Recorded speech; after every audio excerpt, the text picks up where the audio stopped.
a retired homicide detective. I've interviewed thousands of people, from serial killers to ministers. Welcome to the interview room.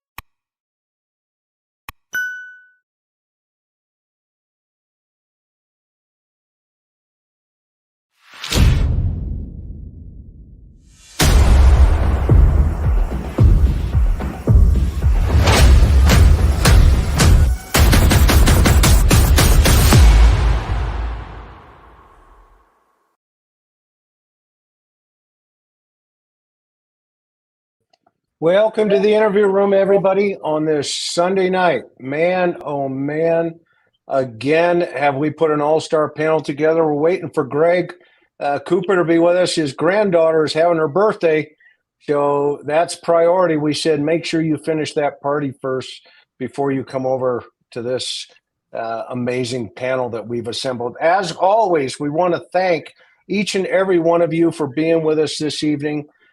Tonight, we have a topic that has captured this nation for many, many years, since 1996, and that is JonBenet Ramsey. And we've got some very special guests with us tonight. And of course, as always, we want to thank, first of all, our subscribers, our members, and our Patreon folks. But more importantly, the only thing we ever ask is that you just subscribe. Nothing more, nothing less. And we would hope that, again, you would then send this program around the world through your social media networks. And that's the only thing the interview room ever asks of anybody. So for that, we are grateful. Want to thank our mods, Miss Sophia, Teresa M., Maui Girl, and Mimi J2. And because we're going to be talking about this precious child, as always, we like to give the heads up to everyone. Please be kind and considerate to one another in the chat, but more importantly, to the memory of this wonderful, wonderful little girl who did not choose to have shows like this made about her life. So who do we have with us tonight? Of course, all-star panel, Dr. Ann Burgess, Dr. Gary Brucato, Investigator Jason Jensen, and Michael Vail, who's an amazing guitar player, by the way, who was also in the music industry for quite some time, and who was also a former classmate of convicted predator Gary Oliva. And did I pronounce it right, Michael? Yeah, you sure did. Okay, yes. I'm Gary one Oliva. For one so far. Gary Oliva, and who has also been the subject of much discussion and research, but most importantly, brought up recently by Jason below us here, to take a hard look at him even further from day one as a possible suspect in the JonBenet Ramsey case. But in the upper left-hand corner, Dr. Ann Burgess, the renowned pioneer in assessments of treatments of victims of trauma and abuse. She's one of the original individuals from the behavior science unit. From a nurse's perspective, she approached all kinds of violent crime and has written an amazing book. If you don't have it yet, like me, okay, you have to get on Amazon and order this book. If you can put it in your head through osmosis, make it happen. This book is amazing. It is a home run and continues to hit home runs. And her quest to decipher the criminal mind, a killer by design. Please, her link and her full bio is down below. But I will tell you one thing. In the law enforcement forensic world and just the world around, Ann is a living legend. I mean, literally, she has been given the crown of a living legend. And for that, I am always humbled and grateful to have Dr. Ann Burgess with us tonight. Ann, thank you so much for being here. Well, thank you, Chris. You're amazing. Next to Dr. Burgess is Dr. Gary Brucato. We all know Gary. He's a PhD and visiting scholar at Boston College, where he collaborates with Dr. Ann Burgess and Dr. Victor Petreka on forensic research. You know, we've got to get Victor up here. We've got to get Dr. Petreka up here. Gary is also the co-author of the Columbia University Mass Murder Database, the largest in the world. Let me tell you, if you want to know anything about these individuals and the way they tick, that database has it, and you need to tap into Dr. Brucato's mind. He's also the co-author of this book, The New Evil. And Gary, I can't put this thing down, by the way, like Ann's book. I'm going between both of them and just soaking it all up. But The New Evil, Understanding the Emergence of Modern Violent Crime, and all those links to those books and to Dr. Brucato and Dr. Burgess's bios are going to be down there. And below me is Jason Jensen. He's a friend. I've had him on here before. We've talked many, many times. He also has worked some pretty high-profile stuff. Back in the day, he worked with not only Elizabeth Smart's family, but also in this particular case, Jason raised the hair of a lot of people by bringing it forward, the JonBenet Ramsey case, after he really communicated with Michael and said, hey, how many letters essentially do you have? And it turned out to be, what, thousands? Would that be an underestimate? I'd say if there over the years, 1,000. If you consider pre-2016, pre-96, yeah, I mean, there's over 1,000 plus audio tapes and all sorts of evidence that I've been collecting.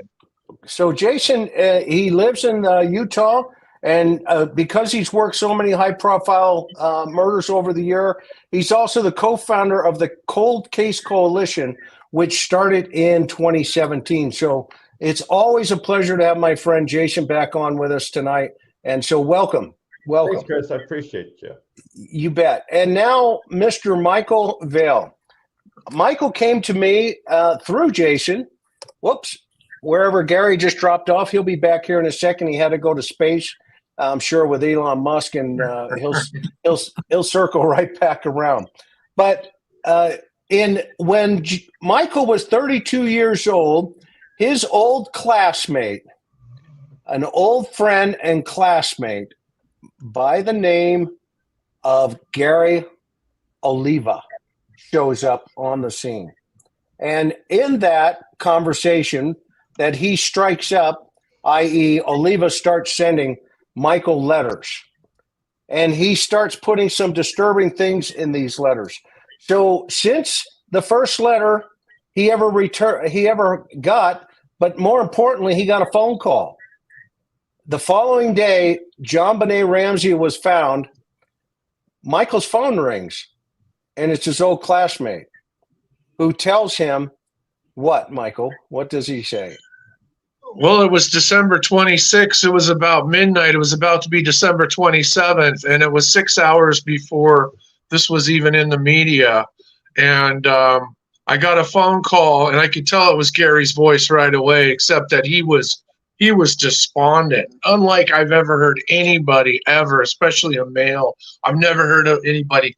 And he's like, her little girl, and he's just sobbing into the phone, just sobbing. And I'm like, where are you? Where are you? What did you do? What happened? And he's like, I'm in Boulder, Colorado. And I said, well, what's your address? What's your phone number? I was going to turn him in right away. I mean, you don't hurt a little girl on my watch.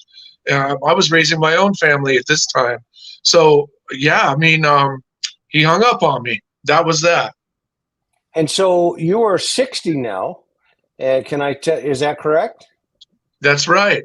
And you have been pushing authorities all these years to take a hard look at this gentleman, and they have, because you've been in communication with Lou Smit and a variety of other people. And, of course, you got together with Jason and you guys did some validating of those letters, and you did a comparative analysis, handwriting analysis against the letters written in the house as well as the letters you received. And it appears, based on some of the predictive analysis, that those letters may be close to, if not the guy, but we don't know that yet. But until we get further evidence down the road. So we want to talk about this from the Cold Case Foundation's position. And so can you guys all see that? Does it look blurry to you? No. Okay, so we're all good. So full disclosure here, in 1997, I was contacted while on the job down in Southern California by Lou Smit. This was right after, he had gone up to the Boulder DA's office, and he asked me and our agency to look for a particular sex offender that lived 6 doors away from JonBenet Ramsey. This is the article in the Denver Post that leaked, that our agency in Southern California was looking at it. And this one, as well as one in the Los Angeles Times. And so I had about a 2.5-hour call with Lou Smit back then. He still was developing his list of 10, and he told me some things about that particular crime scene there. And as you can see in this particular article, we started to look for a gentleman that had been arrested 32 years in 1965, quite frankly, is the guy they were looking for. And I was assigned the task of finding that guy. We wrapped the package up, sent it back to Lou, and then, of course, now that's probably sitting in the murder file over in the police department. That said, I want it full disclosure, because the question tonight's going to be from a psychological perspective, and that's why we got two of the best minds, in my opinion, in the world looking at this evening, Dr. Burgess and Dr. Brucato. Is this guy, and has this guy been in plain sight all this time? That is going to be the question. So let's just do a quick high-level overview of a victimology on JonBenet. I put a couple of slides together. She was an American child, what we would call a beauty queen. Her mother, Patsy Ramsey, her father is JonBenet Ramsey. She has a brother named Burke, and she was born August 6, 1990 in Atlanta, Georgia. She was described as being a very outgoing Southern girl. She won multiple pageants by the age of 6 years old, and her father was a multimillionaire businessman, and her mother was also a beauty queen from West Virginia back in 1977. They look like the All-American family. They acted like the All-American family until the day their daughter was found.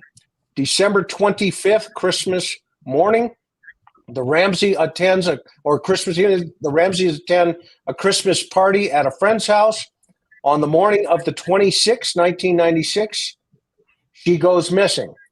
5:30 a.m. when Patsy, she discovered 2.5-page written note on the back stairs leading to the kitchen. The ransom note claims to have be written from an abductor of JonBenet, demanding a sum of $118,000. $100,000 will be in $100 bills and $18,000 in $20 bills. Failure to follow those instructions, the note writer said, will lead to the beheading of JonBenet. That's a very interesting, specific note. It was the exact amount that year of Mr. Ramsey's Christmas bonus. The note also said to not call the police despite Patsy, mom, calling 911. 6 a.m., Officer Rick French arrives on scene and does a search, but forgets to search down in the basement. Here is a copy of the note. And everybody in our chat and stuff can read this. A little bit later, we're going to cut segments out as we always do. It's a 3-page note, though. Okay. Now, as this case started to progress, there were a lot of investigators that got into it. There was a lot of politics that had transpired, which ended up turning into Lou Smit making phone calls around the country to chase down leads. That's how our agency got the phone call, and that's how I got involved in this back in the day. So, but simultaneously, there were a couple other tracks that had trains on it. One of them was Mr. Gary Oliva, and the other one was a gentleman by the name of Mark Carr. He was picked up in Thailand, and the cops at that time thought they finally had a break of this guy because he started telling everybody that he was the perpetrator of killing JonBenet Ramsey. But on the other side of that coin is that gentleman right below us, and we're going to get into that about what was happening from your perspective, Michael, because you were friends with your classmate. And so let's start there, and then we'll get into part two of this evening. But let's talk about a little bit give us a little history of how you and Gary came to be communicating one with another. Can you bring us up to speed? Okay. Well, I grew up in a small town up in Northern California, 4,000 people. And at one point, I was around the second year of my high school. I was my father moved to Irvine, California. I was going to a small school. It was everybody knew everybody. It was probably 75 to 100 kids. And Gary was one of those. Gary was an orbiter around our group of friends. And that's how we got to know Gary. Gary quite often would need rides. He had a lot of family problems. So he couldn't get rides places. He would get stuck and stranded. We'd feel sorry and we'd give him a ride. Or sometimes he would be stuck at somebody's house for the night. For quite a while, he was living at one of my other classmates' houses. So, yeah, Gary had a rough time of it for sure. Okay, and when did you first know, outside of the phone call, that he wanted to communicate with you even further? Well, I mean, after high school, we kept in contact pretty much just by mail, U.S. mail. Believe it or not, that's how we kept in contact back then. We would. I started a TV and radio communications course at the college, and I had access to this radio station, all their sound effects and everything. So I was making these hilarious radio shows, putting them on cassette tapes, and then mailing them to my friends. Gary was one of those. Well, he got such a kick out of it, he started mailing me stuff back. And it was all fun and games for a while, but this went on for 16 years. And towards the end, it started getting darker and darker, and the packages would have crazy stuff in it, like hair and missing girl posters. One of those packages was very alarming. There was a missing girl poster, and she was about 6 years old, and that was from Oregon. The hair would come out, cassette tapes where he actually used blood to write the name of the cassette tape on the cassette tape. The stuff in the cassette tapes were pretty gross. I won't get into that. But when it started getting into, I didn't know what to do at that point. I didn't know what to do until I got that phone call in 1996. And that phone call blew everything open, and I realized the light bulb went on. I go, this guy's a danger to society. But it was especially the next morning, 6 hours after that phone call, when I went to get the LA Times off my porch, and there it was, girl 6 found slain in Boulder, Colorado. And I'm like, immediately I called and reported it to the police. Okay. Jason, how did you and Michael connect, and tell us what your perspective is to date? Where you're working, I know you've made contact with the family. Tell the audience about what's going on in that end. Sure. It was quite interesting how me and Michael met each other. At the time, I was looking at the case just really from the ground up, just a grassroots start, fresh with new eyes. and I was contacted by a production company, a Japanese film company that wanted me to address 3 of the top theories on the case, and one of them they proposed was well known in the news, was Gary Oliva. And it's like, well, we want you to fly out to Ventura, talk to Michael, and we'll just go through the whole thing as if this is an original investigation with no conclusions drawn or taken from the media. So, of course I agreed. It was a week of production. One of the trips was, other than face-to-face with John Ramsey and his current wife, but we flew out to Ventura and I met with Michael, and I'm interviewing him just like I would any case, from a cold start. Hey, how are you? What's your name? Tell me what's your story. Tell me more about your classmate, and going through the rigors that we would normally do. And as we're talking about this, Gary's letters are being presented to me by Michael, and we're talking about things, and I'm looking at it, and I have a copy of the ransom note with me, and I'm seeing these things side by side. I'm going, wow, there's a lot of similarities here that's worth investing some, real greenbacks to have experts look at it.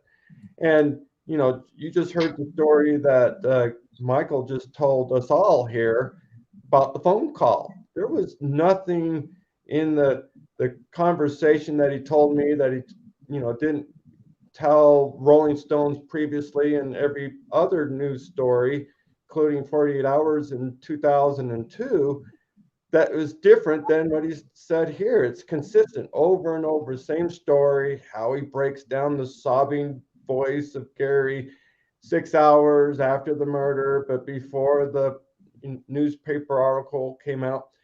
And so I thought there was enough there. There sounds like enough credibility that I wanted to look into Gary Oliva myself, including contacting Boulder PD to get corroboration of Michael's call. And what he doesn't describe, there was actually 2 attempts. There was the initial call within those hours of Gary's call to him, and he left a voicemail.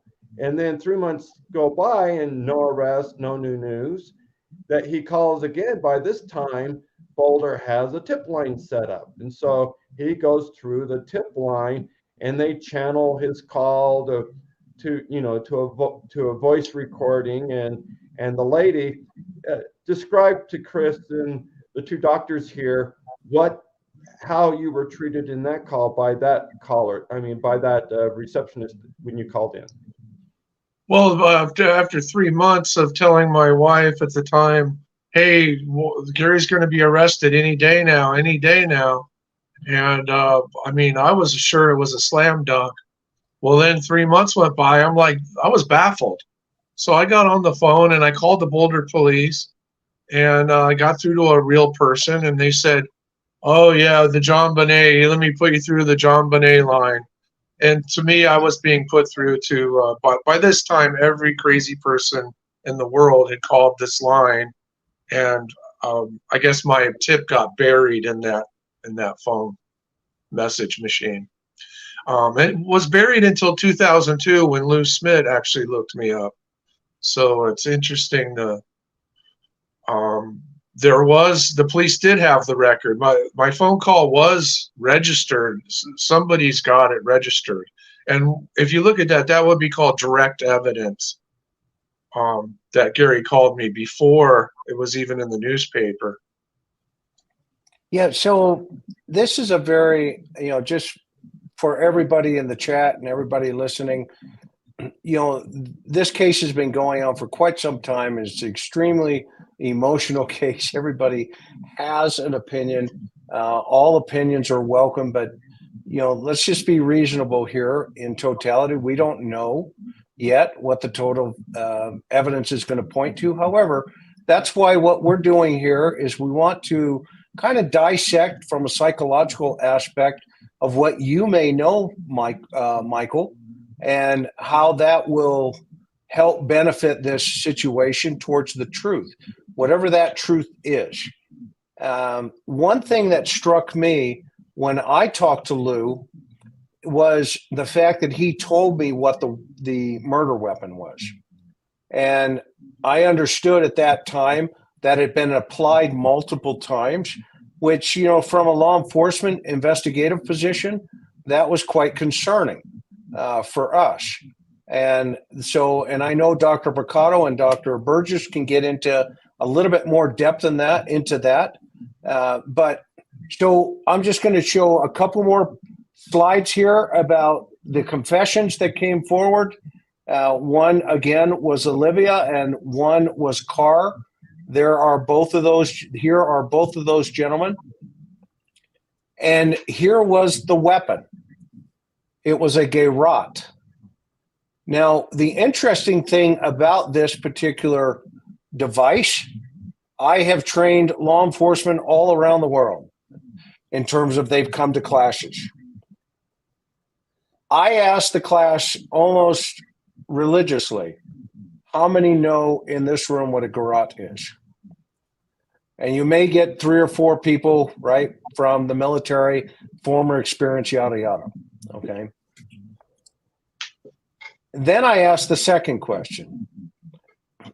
Do mothers know what a garrote is? Do fathers know what a garrote is? Potentially if they had a military background, but more importantly, would they apply it multiple times on a child's neck? The autopsy report is pretty clear, okay?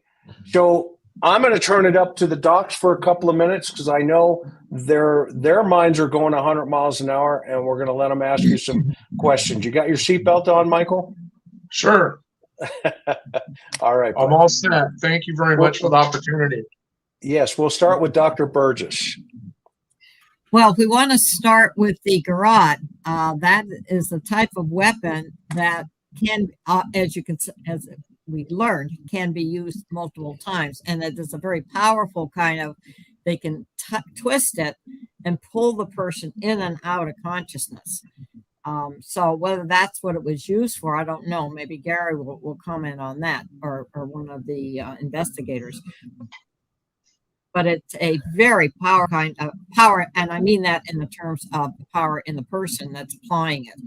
That he can, if this is part of his, and probably is, his fantasy of being able to so control someone that their life is in his hands. So that's one thing that I think of with the garrote. It's also probably used in some autoerotic asphyxia type of behaviors that might be. So that's what I think in terms of the garrote. But I was fascinated with what Michael has in terms of the letters. And if he is indeed the person, you ought to be able to look at those letters and see what the fantasy was, see what he was actually doing, what types of words was he saying, anything like what was in the note that you read. Did any of these writings have something about removing a head, something like that? You almost wish. That's one of the things we're trying to do now is to run these murder manifestos through to see what they were thinking and seeing what were the key aspects. So that's something I would love to do, is to take, if he has 1,000 writings, to see where they fit, and especially if he has them in sequence, so you can see the development of. Because whoever did this to JonBenet certainly had a plan in place. So any thought that, oh, this was accidental, I wouldn't believe at all. And maybe wants to believe it was accidental, but it certainly wasn't. So those are the two things of how the fantasy develops. The other important thing is, how does he get access to the child? Oh, we do know that, as I understand it, that fresh pineapple was found in her stomach contents, which there had been pineapple on the table, kitchen table, that she must have stayed up or got up in the middle of the night to go down, had some fresh pineapple. And food only stays in the stomach about 2 hours, so that if it was still fresh, or they described it as fresh, that would give you a timeline, possible timeline. But how he encounters her, obviously somehow got into the house I know that was always Don Douglas's theory, that the broken window in the basement, I think it was. Right. So, how does he encounter her? Is she alone in the kitchen? And that's how it does. But it would be important. I don't have all the pieces, but certainly maybe Jason has some of that information, and Michael, and you all can put it together. Okay, Michael, that's pretty cool that you just happened to get in the middle of some research from Dr. Burgess and Dr. Brucato, and I know because I know from behind the scenes, they have a whole team that is looking at just exactly what you may have in your possession. So is it possible that you would be willing to share those letters with the research team? Absolutely. I've been dying to know the pathology of a person like Gary. Okay. A Thank you monster so like much. Gary. Thank you so much for be willing to do that, because we just don't know. Dr. Brucato, thoughts? Well, I'm laughing at the idea that I share the same name as the offender. So every time you say how atrocious Gary is, I hope the viewers understand which Gary you're referring to there. So Chris, is it possible to put on the screen the ransom note? I just want to make some comments about it. Absolutely, Doc. Hang on, let me get it up here. Now, are you going to show the handwritten or the text of it? It really doesn't matter. Okay, so it's a little murky there, but I just want to point some things out about it. So first of all, as somebody who, is very interested in studying things like this, the first thing that I want to point out about this is a very long ransom note. Ransom notes are usually brief and to the point. That it is unusual that somebody would be doing this much chatting in a ransom note. The second thing that jumps out to me is there are some very odd phrasings, redundancies that are a little weird. Like, for example, saying a group of individuals. That's totally redundant. You would just say a group, and that would be the end of it. But there's something about some of those phrasings that are a little peculiar. They make me think of some thought disordered or not particularly educated people that I've worked with in my career.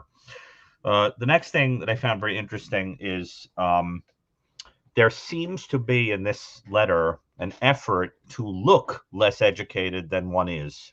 For example, there are some like using the wrong article, like "an" when you should say "a," or vice versa, and things like that.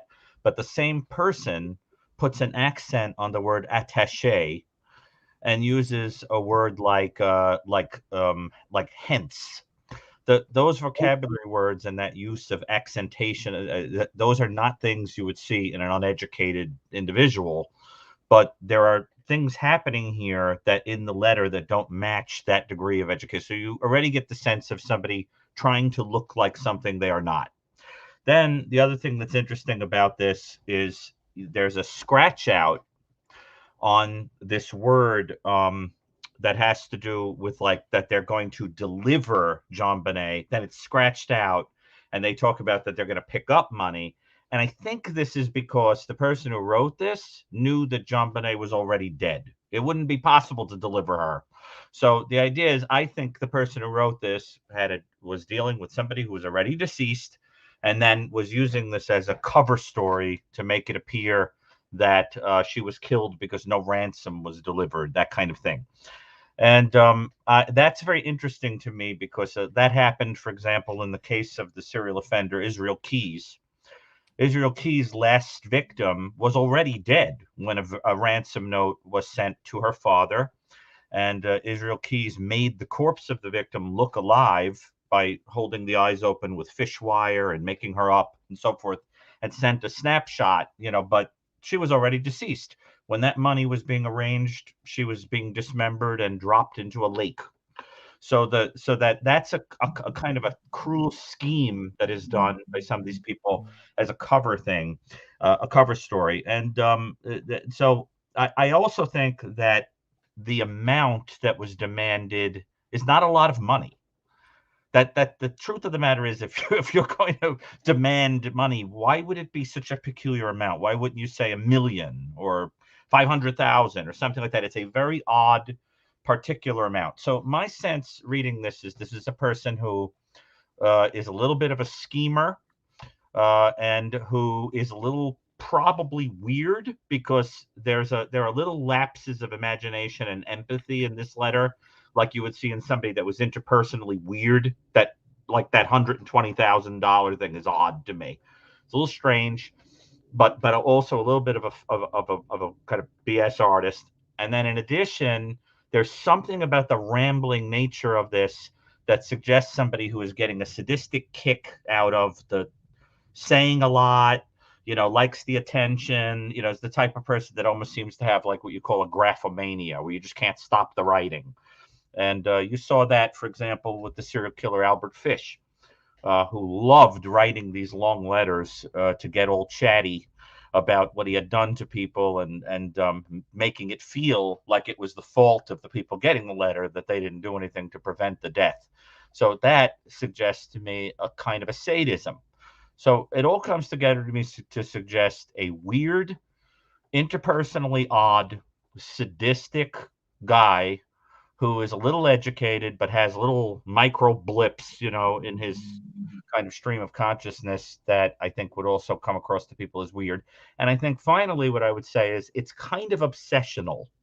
This is the writing style of a person who, once he gets something in his head, it would never get out. Just ruminative, obsessional kind of a style. That's what I would glean from the letter, that mixture of traits. And I don't know what other people think, but, and also A for effort with making up that group that obviously doesn't exist, that foreign group. But I'm very interested in lies, that are told by offenders, because they're kind of like a projective test. When you make up a story, you're revealing a lot about yourself in the lie. So you have to say, what's the lie in this story? That he's a foreign faction, that's an interesting lie, because it suggests somebody who feels kind of like an outsider, like somebody who's a foreigner or doesn't come from where you're from, that kind of thing. So that the lie is interesting to me too. So that I would add to this that in the oddness of this person, I think this is an isolated person. So this is what I deduce from the letter. I don't know how much that matches. I know nothing about Gary Oliva, the suspect, but I don't know if that sounds anything like him. But I can tell you that that's what I would glean from that letter. So if I could just ask also one of the things, thank you, Dr. Brucato. Make sure when we're not talking that we mute ourselves, because we're getting a little feedback. And Michael, I think that's coming through your computer, but that's okay. Yeah, no, you're good. You're good. But if you see me mute you, don't panic. Okay. When I see you talking, I'll unmute you so you can speak. So Dr. Brucato or Dr. Burgess, anything on top of to dovetail on what Dr. Brucato just mentioned? Your thoughts? She's muted. Hang on, I'll unmute her. And I'm also hoping Jason will tell us if that sounds anything like Gary Oliva. Yes, we want to follow up with that. Yeah. Go ahead, Am. Yeah, I wondered if in your any correspondence with this Oliva that was he a reader? Would he have read any? I'm thinking of the confession that was back in the 30s, that first big kidnapping case. Lindbergh. The Lindbergh baby. The Lindbergh baby, yeah. I think that was published. Would that have been anything that he might have read and then wrote? I mean, what was his motive in doing that? I think what Dr. Brucato said was very, very on target. If we could find out, if we could verify it in any way. Does that make any sense? Yes, from the materials that you got from him. Michael, thoughts? Yeah, you're asking me. Oh, okay. Well, I would say that yes. I mean, yeah. Can I just say, like, when I saw the Garrett, the thing is, back in high school, Gary had a fascination with knots. So when I saw that Garrett, it was like bingo. But I know we're not talking about the Garrett right now. We're talking about. Well, let's talk about the garage. Let's talk about it. Let's talk about it. It's important for us to understand why you said bingo for a second there. Go ahead. Well, I mean, the knots that I have in the collage, and I still have these awful collages all these years. You know, the district attorney, Alex Hunter, drove out to my house in 2002, drove out to Ventura, and I just loaded him up with all kinds of Gary evidence that was around the time of 90 up to 96. And, you know, he got all that evidence, but he didn't want these collages. But what's interesting about the collage is that there's these little girls with these ropes and these sophisticated knots. And I remember Gary in high school had a fascination with knots. And so when I saw the Garrett, and I didn't know all the details of JonBenet until 2016. I didn't see those photos. But to see the Garrett, it's like, oh, Gary Oliva, what did you do? What did you do? It's just so obvious that that knot is a Gary Oliva product. Jason, what's your read when you saw that stuff firsthand coming up? When you first saw what the collection that Michael has? It's just like how Michael describes. He's got these big 3-foot by 26-inch collages that he did in high school, where they cut out newspaper articles and varnished them onto the board. Girls, of young ladies. There's one of like a monkey fist knot. There's different things, and it's like, how does all of this make sense? And when you were fashioning this collage, why this particular array of images? Why not motorcycles and hills or flowers and gardens or something?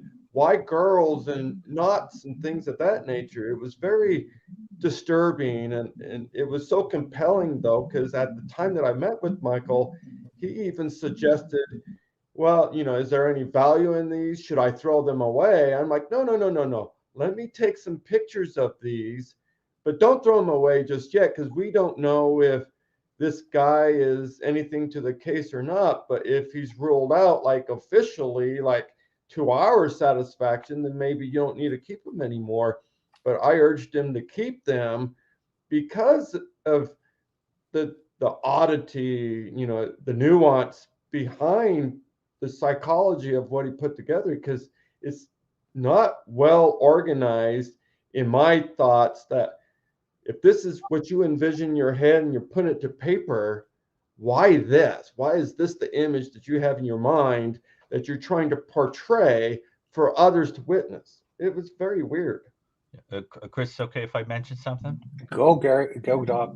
So something that I think, and I have no doubt that Ann will echo this, but in the kind of offender who would use a makeshift garrote like that, and the word garrote, by the way, is an interesting one. It comes from the Spanish word that simply means cudgel, which is that stick that's used to make the garrote. It's very interesting, because the kind of person who would use that is probably somebody who would have had fantasies for a very long time, where there's a mingling of causing slow, awful pain to someone and sex, so that what you would expect is somebody who didn't out of nowhere suddenly have that kind of thought, but somebody who for years had been harboring these kinds of fantasies and probably was very interested in pornography, or at least had a intense inner world in which this kind of thing was being played out over and over again. And with that kind of person, you always have to ask the question, who humiliated this guy? You know, who made him feel there was a playing field to level? Why children? You know, how small does he feel? What was up with him with adults in his life? But I think, and you would agree that this is not somebody who just develops this fantasy one day and goes out and does it. He would have had to have a long-term psychosexual fantasy, right?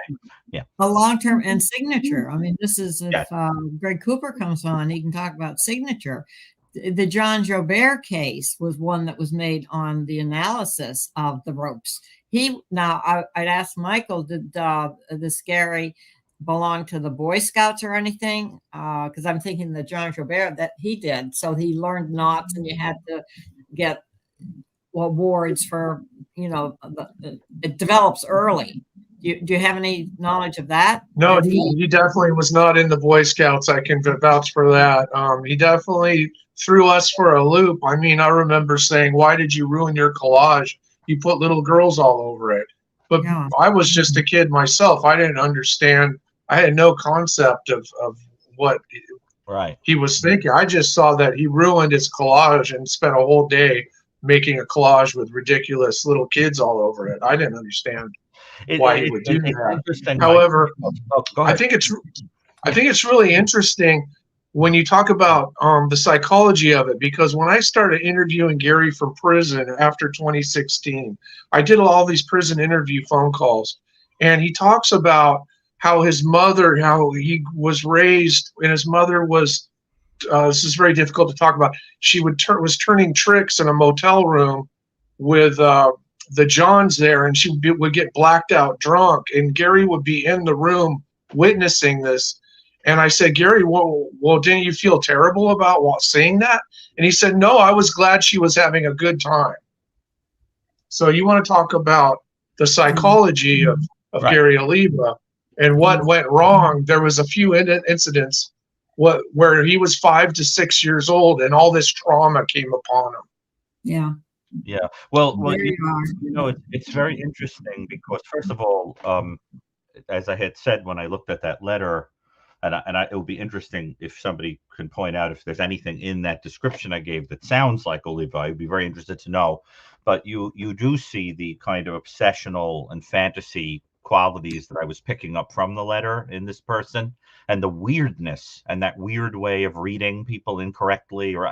Now, I will tell you, one of the most fascinating things that I think gets completely underplayed when people talk about these sexually sadistic kind of offenders is that there is this, in addition to the domination and the manipulation and all that we all talk about, there's an underestimation, I think, of the importance to them of correcting a sense from childhood of totally unpredictable family members and people that weren't stable objects by fantasies that have a lot to do with things like binding people, stalking them, tying them up, keeping them in one place so that there's a sense that they won't leave you.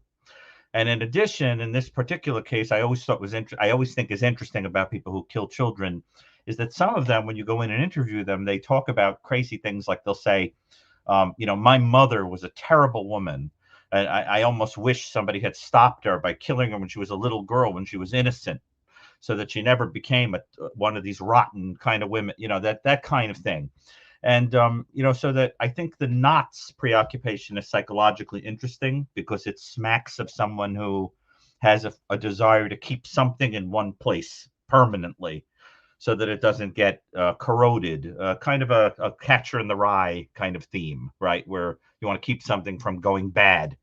And that to me suggests a kind of someone who came from a messed up house or had a totally unstable object. Yeah. Oh, Michael. Strangled his own mother.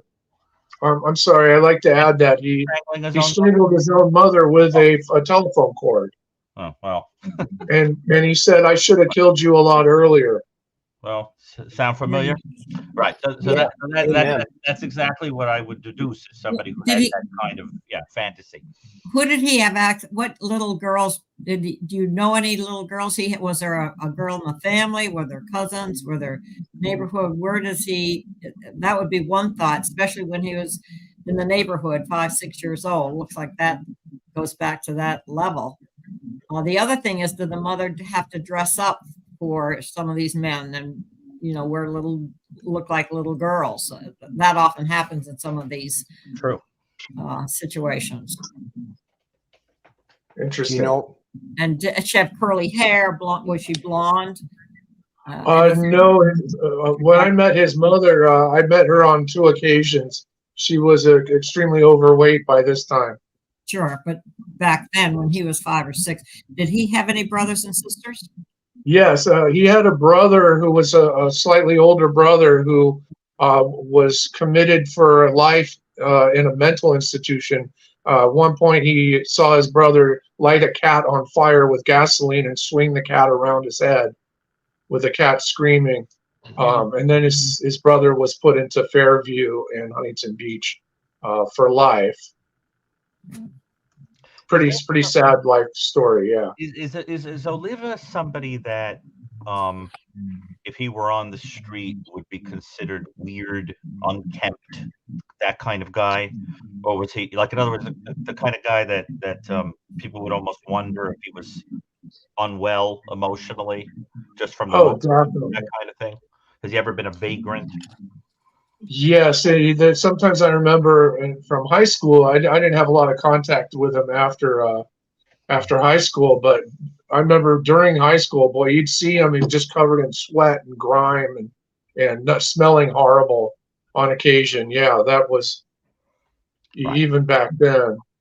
Mm-hmm. I can't imagine what he was like when his stories he tells about being a blackout drunk and drinking vodka underneath bridges in Oregon and ending up in Boulder. I think he was a professional couch surfer, and he knew how to spend a few days at each person's house until he annoyed them, and he would get kicked out, and he'd have to hop to a new couch. So again, the instability, the Yeah. instability theme comes up, but it's interesting because and I would love your thoughts on this, but I think you have to remember that sex offenders with children seem to fall into two buckets, right? You get the slick psychopathic groomer type that takes time, builds a relationship, and so forth. And then you have this type that's more weird, that has to just sort of pluck you off the street, pull you into a car, break into a house and kill you, grab you out of bed, that kind of thing, because they can't form a relationship verbally with the person or lure somebody. And this feels to me more like the weird kind of guy, the weird type that even a kid would be afraid of immediately. And don't you think he seems to have that vibe? This is not a slick guy. Well, that's why I think, however, I think we know how he gets in. He breaks in. I think that is established. And how he is able to get access to her alone. Had to have been she was in the kitchen alone or something, and he gets her, and he uses this garrote as a way to put pressure, obviously, on her neck, in and out, and probably, I would suspect, does things to her, much as men who try to can do things by giving them drugs or alcohol and do things to them so they don't remember.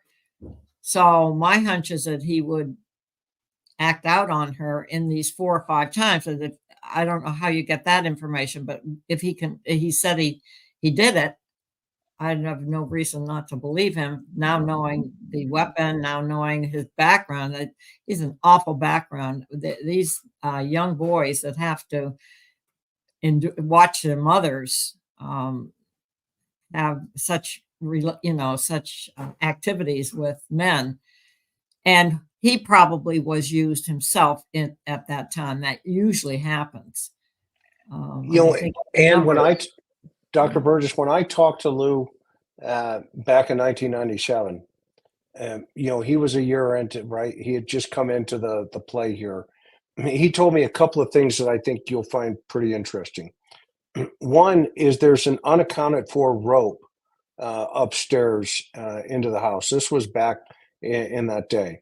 He also told us that there was the weapon, the murder weapon was a garrote, but more importantly, it was a paintbrush that was broken in half, and these individual knots were tied to it on both sides. So the paintbrush originated at the scene, and it appears to have been fixed at the scene. And at the time, there was a theory based on the suitcase downstairs. I believe there was some fiber from JonBenet's pajamas in that suitcase. So the theory was the suspect brought the rope, hypothetically dropped it, found that suitcase, put her in that suitcase, and was trying to maneuver her to that bottom basement window. And the thought at that time from Lou was he didn't think the suspect had enough upper body strength to get her up and out that strange window there. So that's when he chose to basically create this auto asphyxiation scenario right then and there. And when I talked to, or what else he told me was, and what has always stuck with me is the fact that the weapon was utilized, I believe he said 3 or 4 separate times. Okay. And now this was back in 1997. Okay. Yeah. We're less than a year away from when this thing goes down. And simultaneously, the public had no idea that any of that information existed. It was not out there. It was all holdback information. And I know that John went out there a long time ago, right? And Yeah, he did an assessment. And did he, what if you remember anything that he may have said? I don't want to speak for him or, obviously simultaneously, but you were in the BAU. Sure. What's your thought? Basically, he did not feel it was a family member.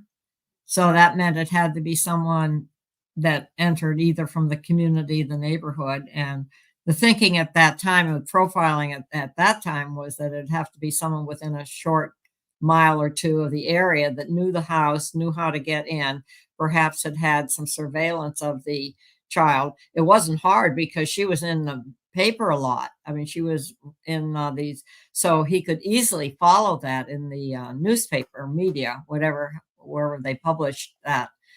And the motive now, from what you just said, the motive sounds like he was going to abduct her and then keep her for however long and act out on her. And that was not possible because of getting a suitcase out of a window. If I remember that basement, I remember John talking about the basement window. Yeah. So that's essentially what he had gone out and looked at the whole house, went through the house and had done an inspection and assessment right then. And I think it was quite soon after this happened because so much was being focused on the family. But he clearly did not think it was a family member. Yeah, and just for full disclosure, if you're just joining with us, this is an article from the Denver Post, October 16th, 1997, that talks about our agency looking for some individuals for Lou Smit. And so this was, I because of my background, I was assigned to chase these leads down for these individuals. And so what I'm telling the public here is really one of the first times I've actually gone deep into what I was told back in 1997. You're looking at newspaper articles there that verify, what I'm saying here. And because it's a hot topic, right? I mean, people are, they get all over this and there's a lot of information. They've written books and movies and stuff, but it's pretty clear from just, if we follow the evidence, at least the evidence is pointing towards what other mental factors, and I'm going to ask this to Dr. Brucato real fast, not to put you on the spot, Dr. Brucato, but I'm not going to call you Gary anymore because of this guy. But Dr. Brucato, what would be the mental capacity of a mother, a father, or a brother in the Ramsey family that could or would drive somebody towards killing their own daughter in such a fashion? Are you tracking where I'm going there versus a total potential other suspect? So obviously, not having ever examined any of them, this is all pure speculation based on available information. But what I would say is this: when you have domestic situations with these totally weird things being staged, right, where you make it look like an intruder came in for sexually perverse reasons, usually the actual motive is what I have called in the literature and so forth, I have called an elimination murder, right? So the idea is usually there's something to gain, whether it's financial, eliminating a burden, getting rid of somebody who's an impediment to romantic attachment, something like that. And then invariably, you know, with all the crocodile tears and so forth in the media, the person has, they have essentially created a cover story where it's an elaborate thing. Somebody broke in. Think of Lizzie Borden, right? Somebody broke in and did this, but then you pause and think about it, and it's totally improbable and ridiculous, right? That can happen, but there was no motive in any family member to do such a thing. And in order to be the type of person who would create such a cover story, what you would see is at least some history of aberrant personality traits, a little bit of psychopathy present in the individual going all the way back to the time they were young. They would have little traits that were suggestive of a kind of psychopathic person. And that just really isn't present here, what's far more likely is that what you had was a sexually perverse offender who targeted this kid, broke in, did what he did, and because he was weird, she died. He did weird things like putting her in a bag and things like that. Just recently, there was a case in the news that got a lot of attention of a little girl named Charlotte Sena, upstate New York. And I had gone on Nancy Grace and gave some opinions about that. I thought it was a sex offender, and it did turn out to be. And one of the things that happened there, we were also dealing with a weird kind of guy like this who just impulsively snatches a kid that he's, you know, fixating on, is that he was keeping her in a cabinet in the trailer. Now, the reason this is interesting to me is that, of course, people ask me behind the scenes, do you think the idea was to go from being a sex offender to killing her? Well, the answer I would give to that is you could accidentally kill her because you're keeping her in a cabinet where there's low oxygen, or you don't realize, you know, because if the person is weird, they can make those kinds of mistakes of imagination or planning or organization. And so my sense is whoever did this, in addition to being scheming and cruel and perverse and fantasy oriented, was a little, had failures of imagination, didn't think through reality because they were so fantasy oriented, and didn't seem to figure out that this kid could pass away during the course of the acting out of the. So this is the kind of person who would say, I didn't think she was going to die. I was just trying to take her and she died. And, you know, and so that is a way that some people do what we call in the business escalation, right? How they escalate from being a sex offender who doesn't kill to being one who does, because that can happen. I mean, and we know many cases where that kind of escalation occurs, right? Do you want to say anything? Well, yeah, I think let's go back to what Michael Vail said, that in the phone call, what does he sobbing get out? What were his exact words? He said, I think I hurt, or I did hurt a little girl. I hurt a little girl. So he admitted it right there. He hurt a little girl. He didn't say I murdered a little girl. That's He true. said, yeah. And that he goes and tells someone that he had a long-term knowledge of, a friend from high school. I mean, that's I think Jason, you said that's a direct statement for evidence, or maybe Chris, one of you said that. I mean, that is so clear, and that he had to do it, and had to do it in such an emotional way. And then the cloud, and then it shuts down, and you don't hear from him, right? Right, exactly. Yeah. So and I'm thinking he's going to be arrested any day. yeah. 3 months goes by, and I call the police again. And he's it thinking wasn't he's until 2002 when investigators from the 48 Hours TV show and Lou Smit contacted me, and then Alex Hunter contacted me, and then the floodgates were open. But they still didn't arrest him. Well, the problem, I think, with this case is a DNA issue. A lot of people don't realize in '96 that DNA, and Jason Jensen brought this fact up, is that it was blood, saliva, it was body fluids is what they needed. And now we have this sensitive touch DNA. So Yeah. we have a problem with that. The DNA was compromised, and Lou Smit told me that the DNA had been compromised at the crime scene, and we know it was because John Ramsey found his daughter. However, Lou Smit also did say in his later years that DNA could solve this case, but the DNA seems to be wasting away and not being checked. Well, what about the garage? Was there fingerprints or the rope or whatever it was? I only saw the picture. Couldn't Yeah, it's they- interesting about the fingerprints. I'm not sure why. Maybe the fingerprints weren't run or something of that nature. What's Yeah. interesting is the paintbrush.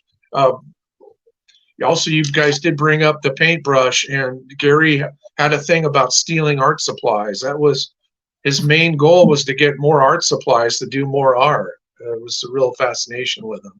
So that Garrett, not only was the knots, but seeing a paintbrush, that was a real like boom, Gary Oliva moment for me. Did he say I mean- why he was there? Did he say why? Why did he know? Well, the house? later in phone calls, he said that he had been 13 houses away. He was 13 houses down the very same alley. He also, in one phone call, he says that she was not killed on Christmas. She was killed on the 26th. He said that she was riding her bike on Christmas Day, which is interesting because she did get a bicycle for Christmas. So there's these little clues in these prison interviews. There's little clues in these letters that you guys are looking at. And I appreciate all their work that you're doing, because I know who killed JonBenet. I just need you guys to help me prove it. Well, our responsibility is to follow the evidence, right? I mean, Right. and we love the fact that you're passionate about it, but what we'd like to do, as we go forward here, first of all, what the way we operate in the Cold Case Foundation is kind of like, we call it the Mayo Clinic approach, right? We put you and Jason and whoever else in front of a panel, and then you kind of lay it out. But more importantly, we need hands-on to let the docs and these folks, kind of do an assessment in relationship to the personality of the individual. And that's what we're doing here tonight, in terms of just kind of laying the foundation. And I keep hearing this feedback. I apologize, but I'm sorry. that's all right. There's If you something can I mute, can do if you now. can mute your mic, I'll mute it. But anyway, I think that's the first step for us, Michael, is let's get it in front of a lot of, eyes, people that do this, including active LE. I mean, we have 155 experts. Some of them are in the field. I'm still working the game with some agency, but I'm not telling anybody who, what, when, where, or why. Ann knows, and Gary knows, and others. But we still do this for a living, and this is a fascinating opportunity, to listen to you. I've known Jason. He's going to drive the conversation here. But let's talk about this DNA for a second. And the parents were, my understanding, cleared in 2008. Is that right, Jason? Yes, in 2008, the DA at the time, I think it's Lucy Macy, came forward in a press conference and cleared the family, saying that they had this unknown male DNA, which they called UM1, that UM1 was present and had been known all along to be associated with the undergarments of JonBenet, tied to the blood stain that appeared to be from the end of the paintbrush swiped into the undergarment. So they believed she had been penetrated by the paintbrush, because there was little pieces of the paintbrush, the wood there, in her body parts. So ultimately, they believed that because of the unknown male DNA, this was an intruder, that it cleared the family, and they've known all along. But unbeknownst to us, why they continued the story, the dialogue that was a family member, and they kept that live as propaganda in the media and the tabloids. That's why we're dealing today with the kind of resistance that we see. Some of my experts call it their haters, where they'll call him out and say, no, no, no, you got it all wrong. It wasn't Gary's handwriting. It was Patsy's or this or that. But we know from even the Boulder investigation itself, they had 4 experts look at the handwriting, and 3 of 4 of them gave Patsy a 5 rating on, and in handwriting, that is an elimination. The 4th one gave it a 4.5, and that person said, I'm pretty sure, but not positive 100%. Because of that little wiggle room of 0.5 on one expert, they ran with it for over 2 decades. So here we are. And the mess is there's been a large section of the population that believes Patsy wrote the ransom note. And with that, that misunderstanding, well, you're going to have them say, well, why would the mom write the note? Well, she must be covering for, one of the other male family members that harmed the daughter. And it's like, who does that? Let's just pause for a second. You're a parent, the other parent or a sibling that cannot be prosecuted because he's age 9. You're not going to call 911 and try and save the girl. No, your first go-to is, oh my goodness, I got to protect my family member. Not sure which one. It was either my son or my husband. I'm going to make sure that I write a bogus ransom note, and I'm going to dummy it down, and I'm going to have deceptive language in there, and it's not going to look like me. It's not going to match my handwriting, but I'm going to write this 3-page rambling ransom note to protect one of my male family members. No, any parent of a fit nature, and there's nothing in their background that says they weren't fit parents, is going to call 911, even if they're obviously deceased. That is 99.999% of the public would do that. They're not going to sit back and say, well, she's blue, she's already dead. No, they're going to say, maybe we can save her. Quick, do CPR. They're going to do some life-saving effort, call 911, and all of this nonsense could have been avoided if at the time they followed the evidence. Interesting. Dr. Brucato? Well, I just want to say it as somebody who has studied extensively this idea of elimination murder, which would be the alternative explanation for what went on here, is that in people who commit that crime, there is no need for anything extra like sexually sadistic elements or whatever.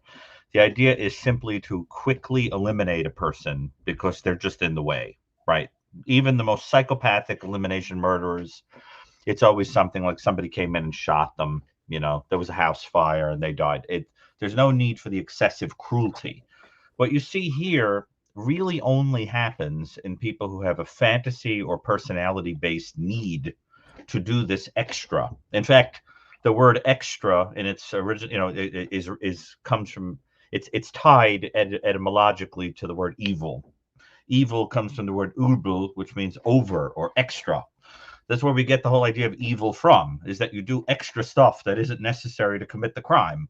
So that what I think you want to understand is what you glimpse here, you already are not seeing statistically, what is probable in somebody committing an elimination murder. This is fantasy, sexual perversion, and fixation, that kind of thing. The kind of thing that Dr. Burgess and I routinely are looking at. And to me, I just can't even imagine seeing it any other way. Could you, Ann? I mean, it just seems so clear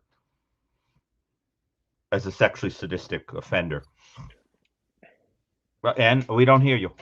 I got it. Hang on. I unmuted. Sorry. Thank you. Sorry. No, I would agree that's why I want to see what Michael has for information. And if there's anything in there, has he ever said and come right out and said anything more to you than he just hurt a little girl? Yes, I have 12 confession letters from Gary. How detailed are they? There's a lot of details, extreme details. Like Dr. Gary was saying that they go on and on with extra details, the extra evil. But how about getting into the house and finding her and things like that? You know, I remember one prison phone call that was really alarming where Gary was talking about how he wanted to eat JonBenet and he wanted to put her in the suitcase to carry her out, but he couldn't get her out. I'm going to locate that tape for you guys. I think that Did you say that eat says a her? lot. You said eat her? Yeah, he wanted to eat JonBenet. Well, you know that this is very interesting because it ties back to the point I made earlier about creating permanent objects and when you've had instability in your life. Because offenders that engage in cannibalism, again, echoes of Albert Fish, that what they talk about is the idea that by eating the individual, they are permanently with them. So the idea is you can never leave me. You are now with me always. And I think there is a theme here of preserving somebody forever, an innocent creature that you put on a pedestal that you want with you, tied to you, so to speak, forever. And there's something about that desire for attachment that you're also seeing in this pathetic, excessive writing and the chattiness and is a kind of a lonely person. And, and that, again, gets back to that theme of, let me make up a story that I'm a foreigner. It's that you start getting a sense of an isolated, odd guy who's developed in his mind a relationship with this kid. And then the idea is, I'm going to go in, I'm going to get her. And it's strange because on the one hand, it's cruel and sadistic. But on the other hand, it's this weird fantasy of like, I'm going to take you and save you and you'll be with me always. So it's like it's sort of, you don't know if this is somebody who's stuck in infancy, in childhood, or has progressed into this perverse sexual fantasy world of puberty or later. And, so I think you really get an idea of somebody who's sort of arrested in his development, odd, childlike. And haven't we seen other offenders like this with this? Well, we had at least two in our out of our 36. Kemper can elaborate on this very clearly, almost like you did. And Jean Jobert, were there any bite marks on the body? Do you know, Chris? I don't think there was 2 taser marks, and there were a couple of taser marks. What they thought were taser marks. That's been kind of, a touch and go thing as well. Like somebody, the 2-prong type of taser. There's marks on her body, and then there's a ton of theories that go along with that. However, the one thing that Lou kept focusing on, and I want to keep circling back to it, was that doggone garrote. The fact that, and then of course the medical ME's report in relationship to its applications, and I think that's the most disturbing thing here. I mean, wouldn't you agree that I think we should take a hard look at what the letters are saying and seeing if there's a correlation in relationship to that early buildup behavior that we're kind of suggesting here. Because wouldn't it, and Gary, wouldn't it be, Dr. Brucato, wouldn't it? I mean, that would be pretty obvious if he has an extensive library of communication from this individual. It may come to the surface pretty rapidly. And the fact that he just mentioned a suitcase, that was the other thing that Lou, I just mentioned prior to that he had told us that, if my memory is correct, they found some fiber from her pajamas in the suitcase. So that would be a correlation as well. And then I know the letters, folks have looked at the letters already and said, you know what, this is lining up more than the mom from their perspective. And so, well, anyway, what are your thoughts on what I just mentioned? Oh, good. If the letters, we can run them through we can do AI on it, so it eliminates any bias. Are they in paper? How are they, Michael? The letters. I've scanned a lot of the scary letters in there. Actually, pretty much every letter is a little scary, and there's a lot of drawings that are questionable whether that you can even show them on your show. We wouldn't do this. This is all behind the scenes. none of this would come out to the public. Okay. Go ahead. Yeah, absolutely. This is all about getting justice for JonBenet. Exactly. Is it printed or is it handwriting letters?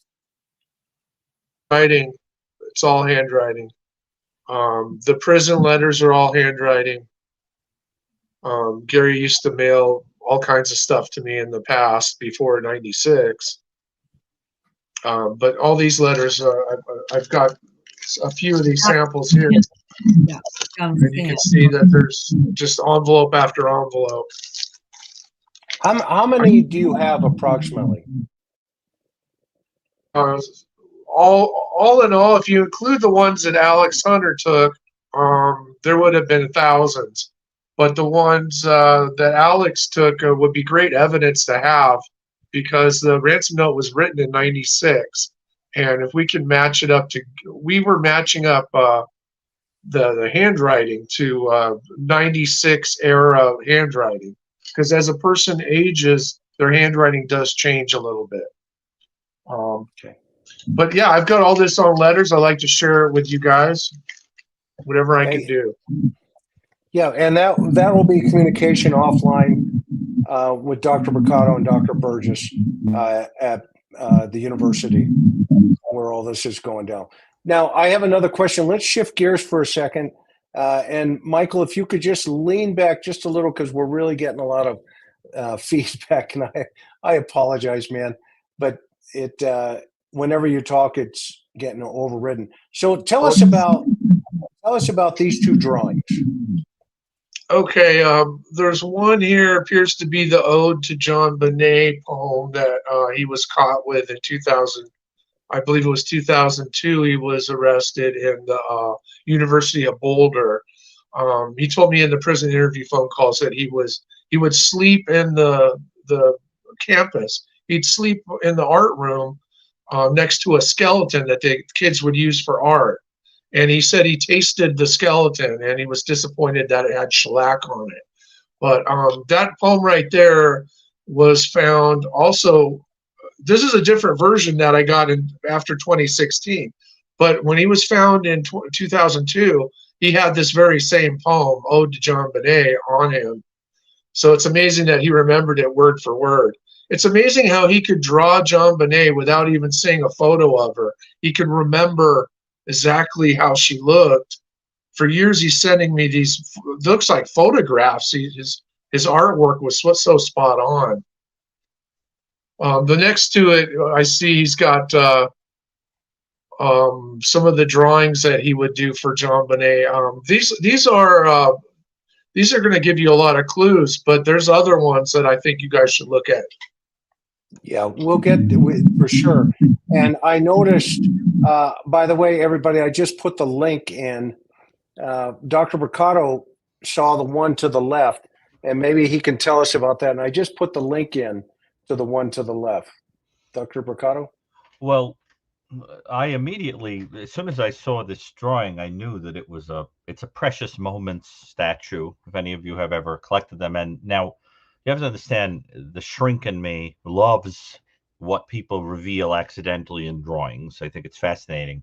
So if we think for a moment about drawing a Precious Moments statue, what's the symbolism? The symbolism is, on the one hand, it's a living being that can't ever die because they're a statue. But if you drop it, it'll crack its head open or break. So that what you have there is exactly the same theme of what comes out in, as I understand this guy's explanation of what happened to her. Here's this person I'm trying to preserve forever, and clumsy me, she broke. And that's exactly what would happen if you were to play with one of these statues. And that, to me, is a creepy accidental revelation of his own psyche in that drawing. Also, just out of curiosity, what's this thing on the left? What is that supposed to be exactly? How is it labeled? Because I can't make out the writing on it. On the left, the photo. I mean, the poem to Ode to JonBenet. Yeah. Oh, yeah, it's really small here. It's difficult for me to see. Maybe I can enlarge it. Mm-hmm. Yeah, he would draw mountain scenes quite a bit. and he would draw deserts with a restaurant that would have a big sign that said "Eat."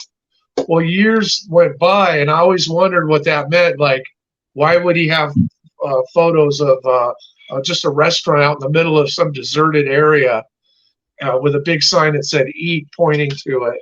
And he said, well, those were cannibal shacks. So he finally admitted to me what during high school he was doing these drawings, and it was all about cannibalism. He was already thinking about cannibalism when we were in high school. I had no idea. Right.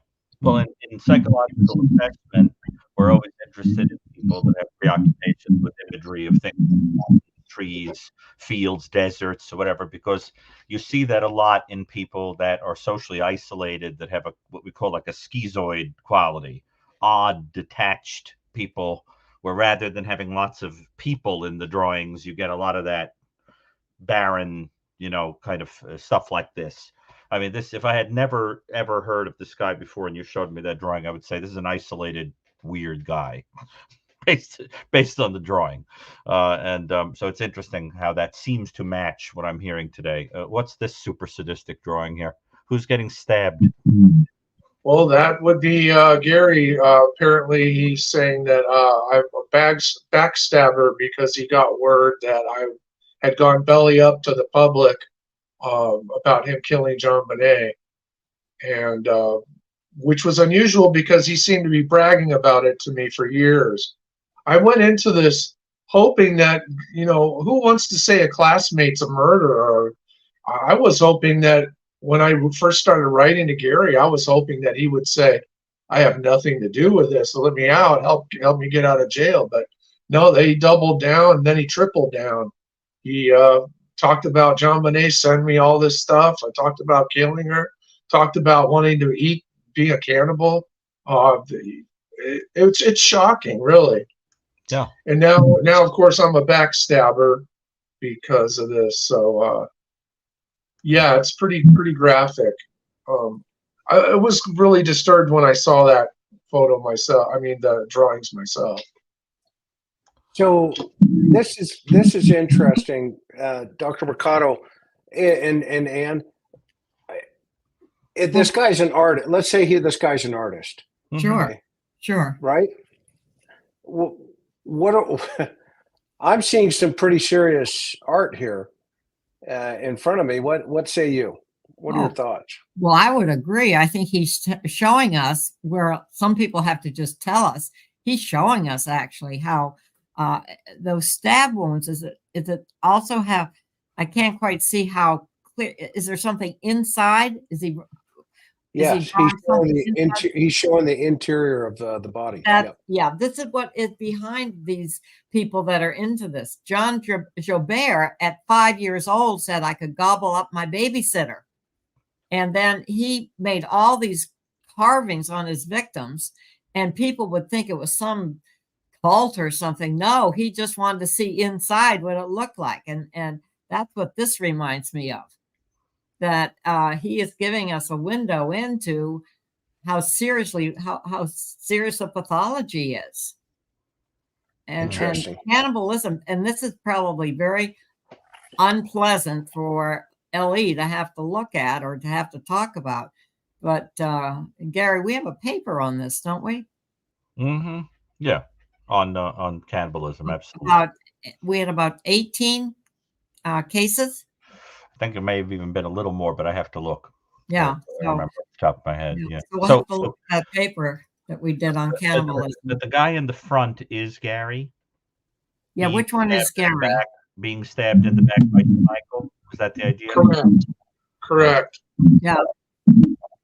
Sorry. Michael's in blue. Well, and what's also interesting is he's depicting her as a female.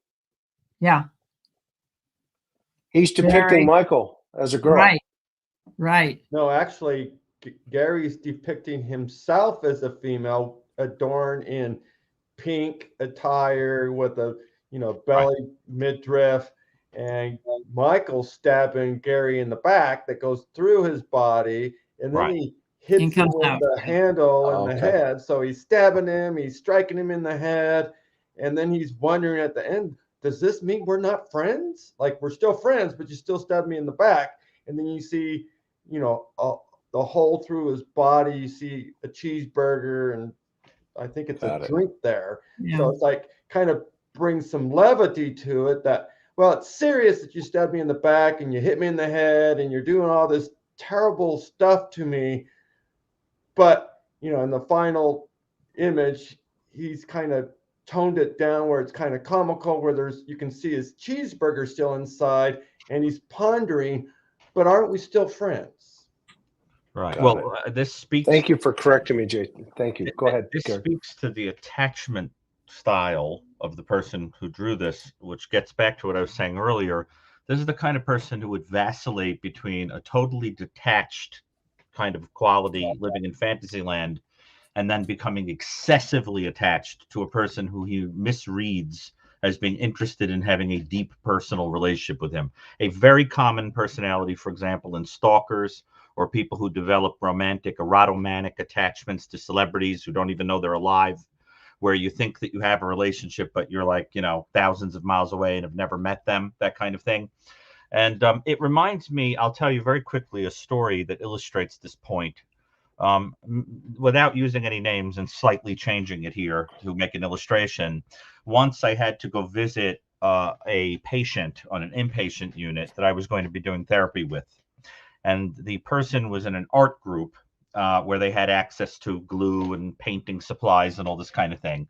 And I remember at the time I was wearing this brand new blazer that I had gotten for my birthday. And I went in to shake hands with this person. And what had happened was that the person had covered her entire hand and forearm with Elmer's glue, which got all over the jacket and ruined it. The glue couldn't come out. So I said to the person, trying not to have a reaction, what was your aim in doing that? And they said, well, I don't want to talk to you. I don't want to get to know you. I wanted to get rid of you. I hate all of you doctors. I never want to talk to you. And I said, well, that's interesting, because another way of interpreting it is that maybe you were hoping we would get glued together forever. Well, that's the key to understanding this kind of person. In other words, they want you to be part of them for life, or do they want you dead and gone and never around and never to be seen? And that kind of person will vacillate in their attachment because that's what they knew growing up. They didn't know if they wanted their mother dead or they wanted her permanently attached to them forever. So what, you know, in the case of him, it was the mother.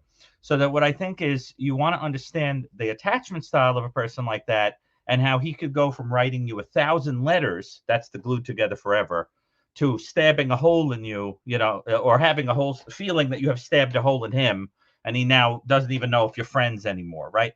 So that I think that the key to this thing is this pathetic attachment quality, developing this fixation on this little girl that he didn't know if he wanted her dead or he wanted to be connected with her for life by eating her or whatever he was doing. And you got to understand that in the context of trauma, or it's not going to make any sense. This is why people go groping for stories like It Was the Family, whatever, because they go for things that make more sense to the average individual. But you have to go into the realm of the bizarre to understand these kind of offenders. Wouldn't you say, Chris? That's what we see, is that people always go groping for the, you know, it's a story that would make sense to me as a normal person. But you've got to go into the bizarre to understand people like this. Yeah, I mean, this is the world that everybody hates to discuss. Everybody hates to see it, but the reality of this is just, you know, this idea what Dr. Brucato's talking about and Dr. Burgess. There's almost like this transfer that takes place into this crime scene, and when we see stuff like this in real life, it may not necessarily manifest itself almost immediately. Because had he, you know, exercise or at least accomplish, if this guy is involved, and we don't know that in totality, obviously this is, you know, purely we're talking about it, but it will be interesting to find out, you know, what his original letters were initially saying, and that's, you know, that's Dr. Brucato and Dr. Burgess's land. That's what they do, and then simultaneously, if some of this DNA, I know you're in touch, Jason, with the family, still with Mr. Ramsey, the cold case, we'd love to help, at least put him in front of the panel as well, and in front of Ann and Gary, kind of make that other side of the connection, because that would be important to know what his thought processes were and are to this day, as well as how does that correlate to this Olivia guy, right? And Right. the old saying, right? Is he right in front? Is it right in front of us? And that's not impossible. That could be a possibility. And so, as we hang up here tonight in a little bit, we'll do some of this offline conversation, and it would be interesting to see what the other experts say on Ann's team and Gary's team from their positions. And so I'm going to hold and bated breath. I can only speak for my own individual experience from the beginning in '97 when Lou Smit reached out to me. Actually reached out to the department and et cetera, as I've mentioned a half dozen times. But now, is there any, in your opinion, Jason, just kind of tap into your mind again, is there anything that you think from your investigative aspect it's not getting a hard look at, and that maybe we can create a conversation around that in terms of exploring where additional evidence potentially could be? Well, that's a good question. I mean, obviously, in this day and age, the 21st century, much of the cases out there that are being solved are genetic genealogy through, starting from scratch, doing SNPs, and then doing FIG, and then revealing a family member and tying it back to the offender who may have left DNA at the crime scene or on the victim or something like that. What we do know now is that Boulder, under their new leadership, has taken some articles. There's 5 different pieces that hadn't been tested before that are now being tested. So, fingers crossed that there's going to be DNA of the perpetrator. The problem that we got here, in my opinion, just from cold cases, you're familiar, you do cold cases, is that this is an offense that occurred in 1996, and at the time, the primary sources of DNA was blood, saliva, and semen that was being used to tie to a perpetrator. Here, if that offense was happened now, I'm sure they would have had, rapid DNA identify a perpetrator immediately because of the Technology. Type of offense and what was done to this poor little girl. That being said, them coming down doing touch DNA, which wasn't really prevalent in '96, didn't really come around in frequent use until, almost the teens. And if there was any touching, it may have simply been a handler after they cleared the article of, the clothing or whatever. We've done testing there. We did black light. There was no body fluids. We ruled it out. And you have to ask yourself at that point, did they abandon protocol and contaminate by handling it or mishandling it because they thought it's no longer has evidentiary value? So someone grabs it, places it back into a paper sack, staples it back up, puts it in the evidence room, and we don't know if they adhere to protocol or if they abandoned it once they ruled out that it had no longer any evidentiary value. We're talking an inexperienced department. Up until JonBenet, every investigator assigned to the case hadn't had any involvement in any kind of homicide. And that's why Alex Hunter brought in some seasoned experience by bringing in Lou Smit from Colorado Springs, who had over 200 cases under his belt. But when he spoke up to Boulder saying, I think it's an intruder, they all but kicked him out of the building at that point. So he was working through the DA's office, shadowing Boulder's efforts. And anytime new evidence came along, like Gary Oliva, Alex Hunter was funneling that information to Lou Smit, who then in turn turned to other investigators such as your agency and you to go do the work, because they didn't trust that Boulder was going to. Boulder was too fixated on the family and the family only. And I've had a few cases over the years where something similar like that happens. It's a lot easier for an inexperienced investigator to sit back and say, somebody in this room is a killer and we're going to get to the bottom of it. That's an easier crime to solve than to say, no, not in this case. The window was the entry point, and somebody, could be anybody in the neighborhood, in the city, in the state, or the country that did this. That's a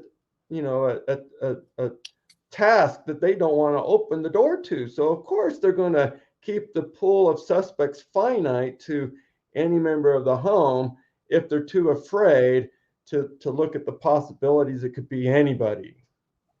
Yeah, that's an interesting observation, because I concur with you 1,000%. I mean, at this point, there have been thousands of really smart people.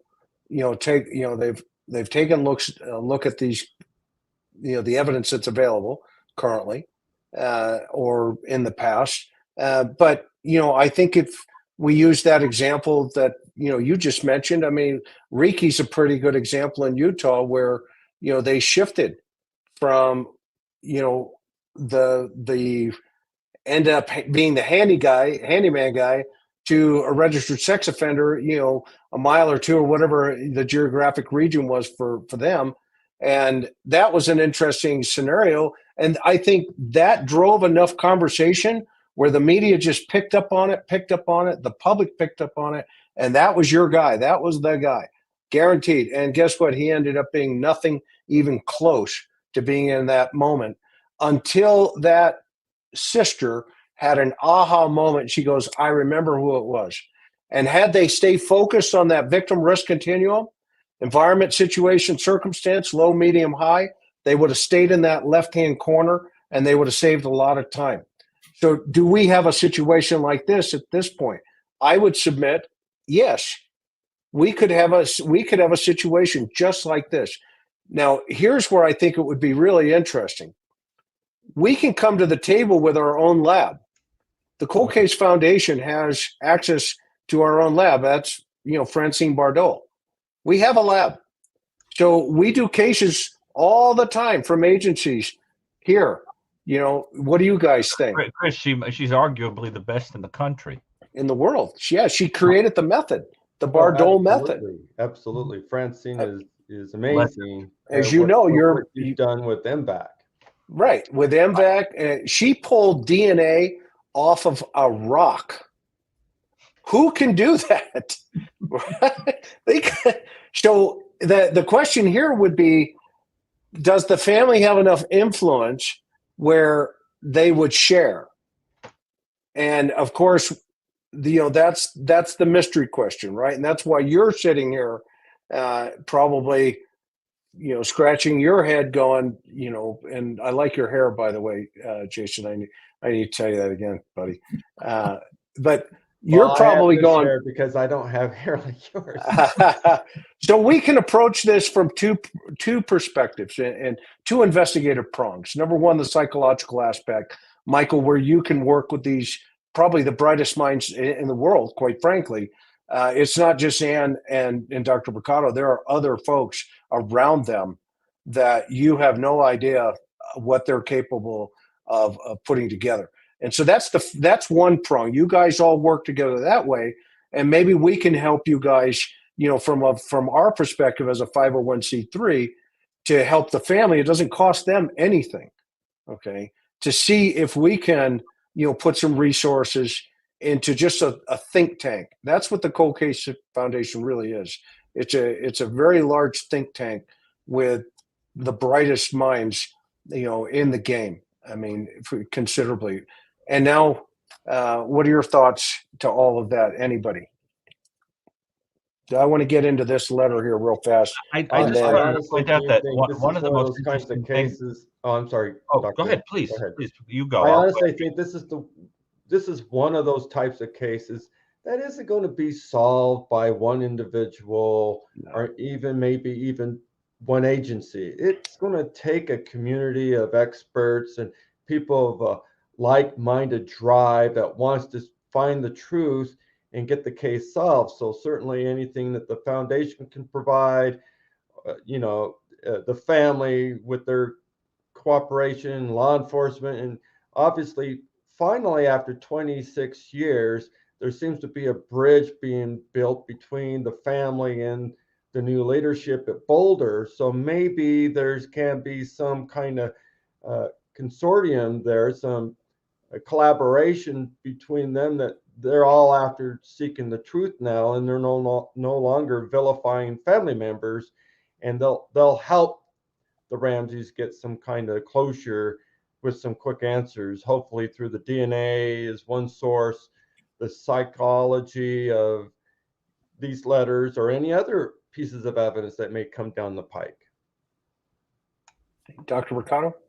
Oh, I apologize. I didn't realize we were talking at the same time. I will just say that one of the things that is incredibly interesting about this situation is that if he isn't guilty, we have one of these intriguing stories of somebody making a false confession. Yep. And reminds me of a conversation we had recently surrounding Delphi, for example. I mean, these cases are very intriguing. I mean, and when you say, I mean, if he isn't guilty, you have this whole fascinating story of a person so obsessed with a case that they make up a tale that they were responsible for a killing. And I've certainly seen stalker cases or erotomanic cases like that, where the person wants to be bound together forever in history with the person that they're obsessed with by saying they were involved when they never met them or had anything to do with them. But I guess time will tell. I mean, what do you think, Ann? Well, I'm back to what he calls to Michael and says, if he didn't do this, who did he hurt? He hurt somebody. Right. He hurt some little girl. So if it isn't JonBenet, who is it? Right. I mean, why is he incarcerated? What's the story of his prior history? Because that's it. We have minimal information about him. So, I mean, he's serving time, right? According to the papers. So what's that about? In 2016, he was picked up on an ICAP report, that's the Internet Crimes Against Children, for suspect of being involved with child pornography. And sure enough, they opened an investigation and saw through his Gmail account, he was transferring to himself pornographic images of, depicting children. So they picked him up and they, charged him. He was found in possession of over, forgive me, I'm not exact on the figures, but over 300 and some odd images of child pornographic images, while at the same time over 200 and some odd images of JonBenet. So, his fixation is primarily JonBenet, but certainly of the nature of child porn. So right. He's not well. And so he ended up getting convicted for possessing child pornography and is doing time in Boulder, Colorado. In Colorado. But one of the things that we have to be clear on is, if JonBenet was his crime, it wasn't his only crime involving a minor directly. He was convicted in Medford, Oregon, of raping a 7-year-old, and that's why he was in Boulder. He was released on probation or parole and absconded and fled from Oregon and was living in Boulder at the time with an active warrant. So well, I will tell you that based on what you're saying right here, now he really starts to sound like the kind of offender with the kind of progression that we typically will deal with in this kind of case. Right. And wouldn't you say, Ann? That's pretty classic. And I would expect, if I'm right at all about this, what I'm kind of glimpsing psychologically about him, is you would almost expect that if you could go into his pool of pornography, there would be this very, very unsettling mixture of images that were very childlike and fantasy oriented and very violent, because there'd be that bouncing back and forth between, you know, little kid kind of fantasy imagery and this stuff that is absolutely sadistic and horrendous. And it would all be so interdispersed that it would give you the creeps. That's what you'd expect. I mean, that's my sense of what I would anticipate. I would love to know, by the way, if any of this speculation jives with what you know about him, because this is all just, you know, we're doing some like Sherlockian deduction here. But I'm curious how true any of it is. Well, Doctor, just like you just verbally described, yeah, you know, going back and forth to different images, you really just basically described his collages that Michael brought up earlier. You know, I've seen them myself, and it's this. Which Gary and Ann, I sent them to you just now in your text message. So definitely what you're describing, you know, and it's consistent with the Gary, I mean, the Mike, the backstabber thing, where he's depicted in a little girl's, you know, pajamas while being stabbed in the back by his friend, is the implication there. Yeah. Well, oh yeah, I see exactly what you're talking about. Yeah, it's exactly what I'm talking. It's exactly what I was envisioning, is this weird hodgepodge of childlike imagery and violence, and I think that's him. I mean, obviously, this is all speculation, but it's fascinating how glimpses from a letter and the crime scene and this, you know, are sounding like they're kind of capturing this guy. And you know, I almost wish Ann and I could chat with him. Boy, could we get a lot out of him. I bet you could. I bet you could. Oh, yeah. And I bet you'll get an opportunity. Go ahead. I just wonder if mother wanted a girl and he was the second son, and if he only could be the girl that mama wanted, she would love me. Oh, that's very interesting. That is a very astute point. I would embrace that one without even debating it. Yeah. Maybe you could become one by eating one. That's right. That's right. So, okay, this has been a lot. And so we got a lot of follow-up here with Jason and Michael.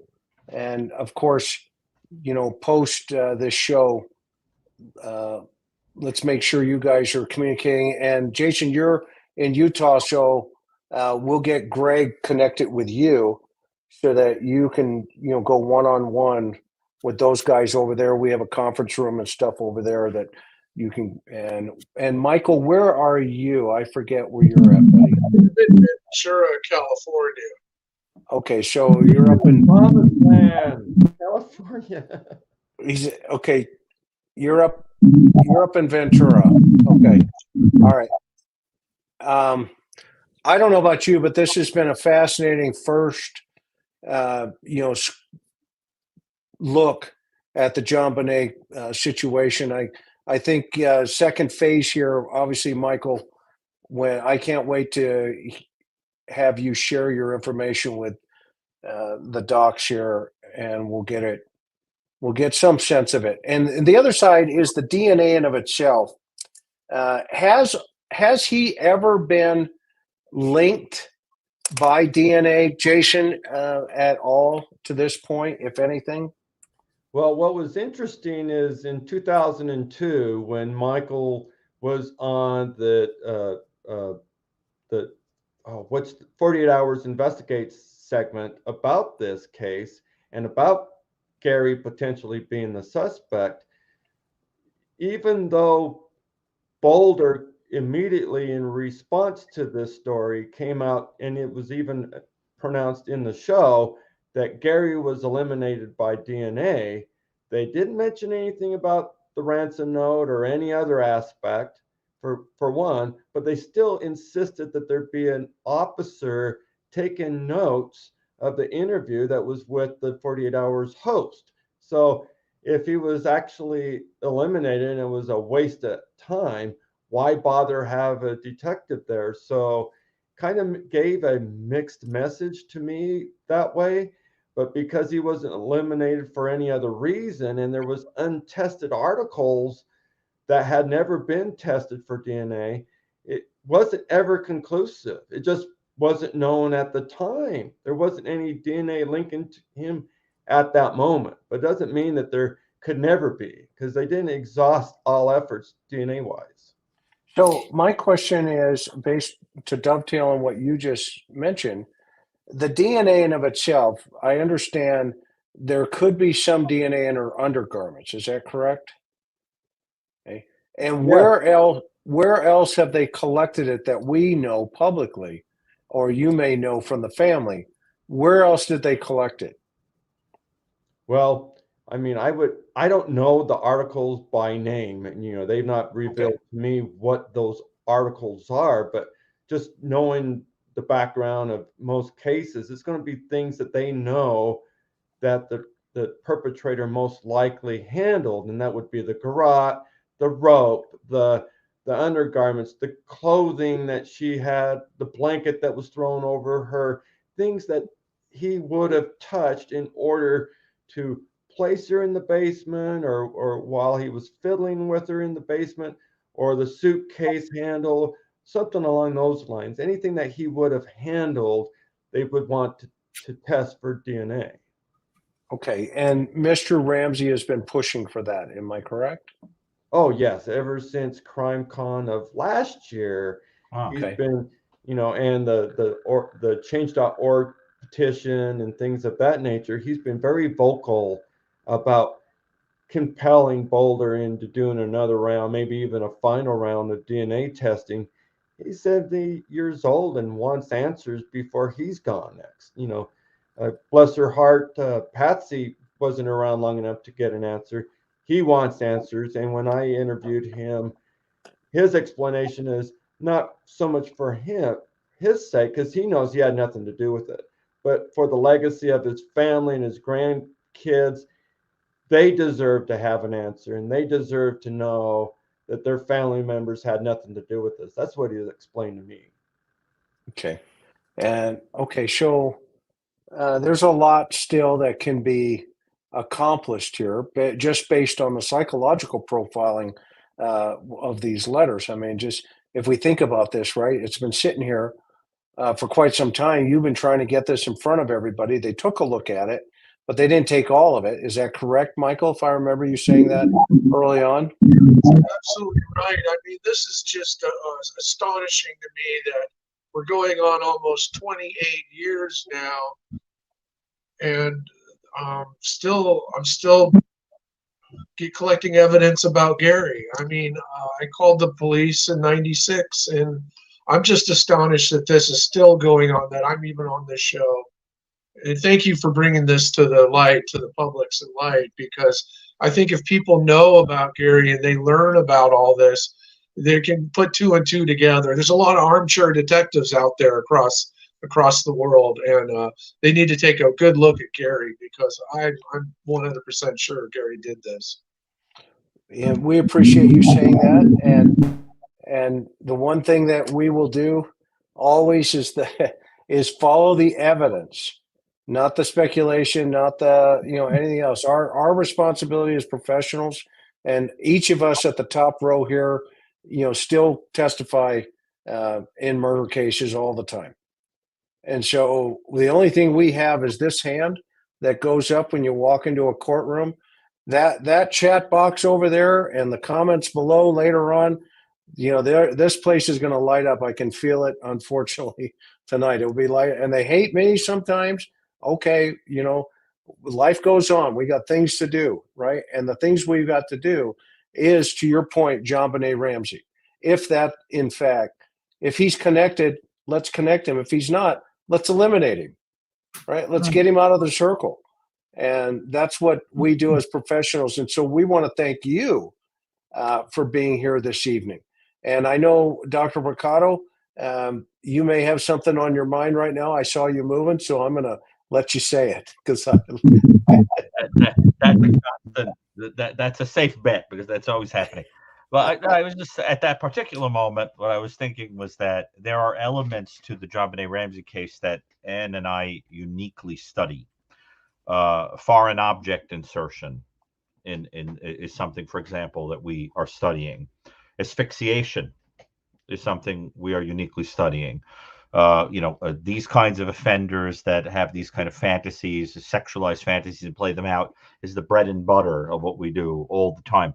And I think, because of how horrifying the subject is, you could probably count on, a couple of hands how many people spend all day studying this stuff.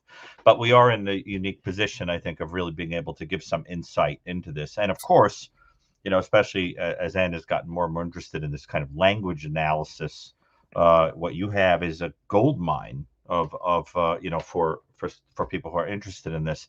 So I just think we could really help in this situation. And it amazes me. I'm just getting such a kick out of how, with just a little bit of information, we were able to squeeze so much out of it, like there's still a few drops in that orange, I'm sure, but we were able to squeeze a lot out of it. And I think, we're getting a feel already for a person. If we ever had an opportunity to go in and talk to him, what I think I would anticipate is that he would feel very understood, and this would make him kind of pour out, because you have to go to these strange places to get people like this.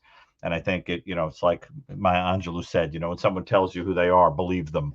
He's writing 1,000 letters. I think we kind of get the hint of what he's trying to communicate.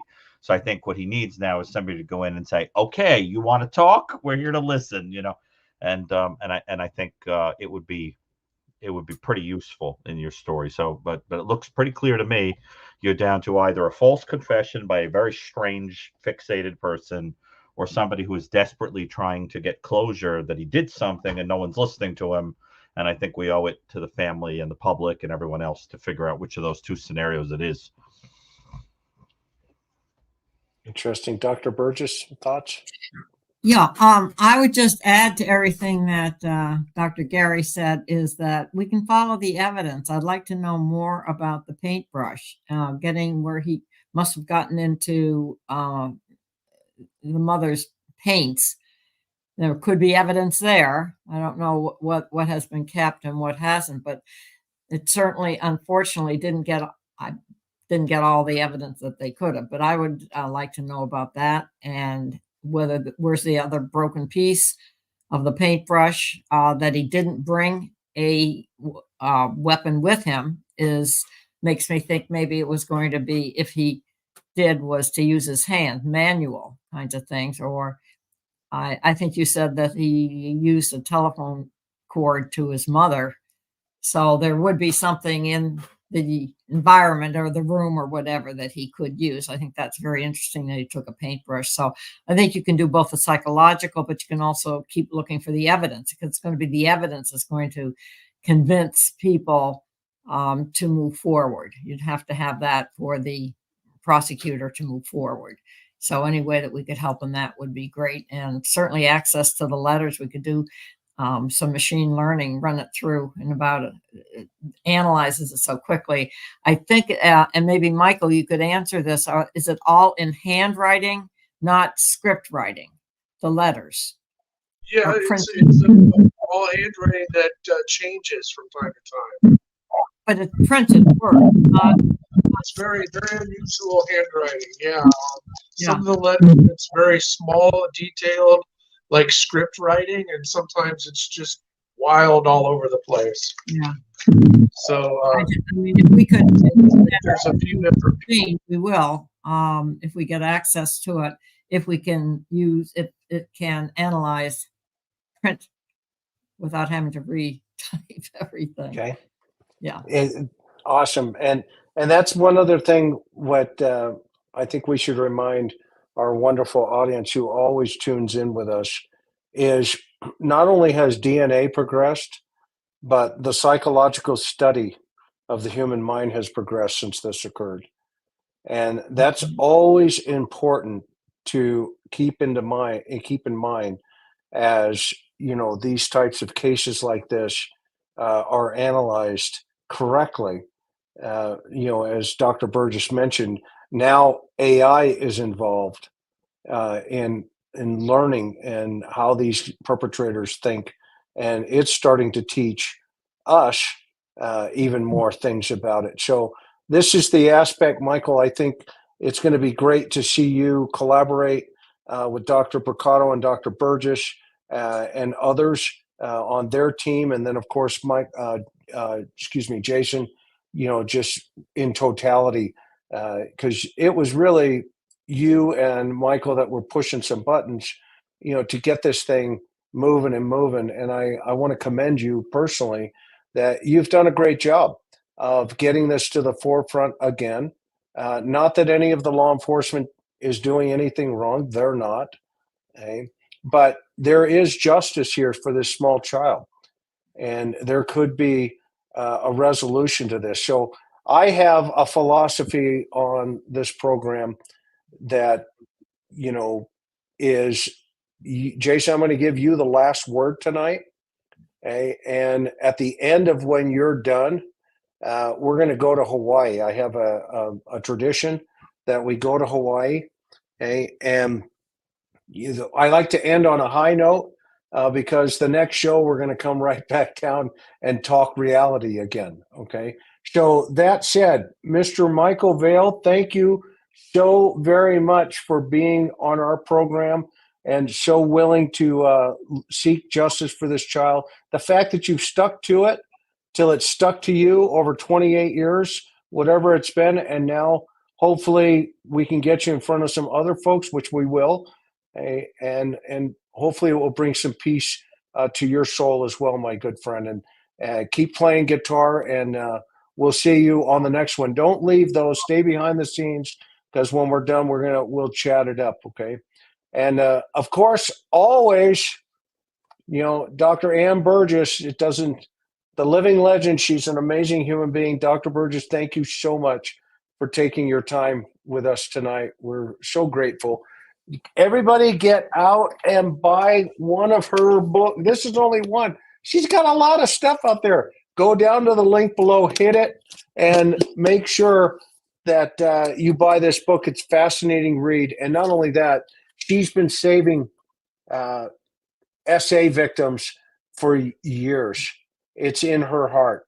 And she's teaching others how to do just the same. So please, this is a small token of her mind, but you're also supporting her work for hundreds and hundreds and hundreds of victims of SA. So, Dr. Burgess, I can never thank you enough. It's always a privilege to have you on the program, ma'am. Thank you very much, Chris. I very much enjoy being on the program. Any way that we can help is where it's at. Thank you. Have a good evening, Nance. See you in a bit. Of course, my buddy, Dr. Gary Brucato. Oh my gosh. Gary, I got to tell you, I'm up. I can't leave 7 and 8. I can't leave. I can't get out of this. But by the time you get to 22, you won't be speaking to me. I can't get out of 7 and 8.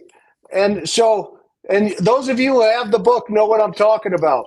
And by the way, where would you put this knucklehead off the top of your head? Just what you saw tonight. Just curious. Well, in order to answer, you mean on the scale that's in the book there?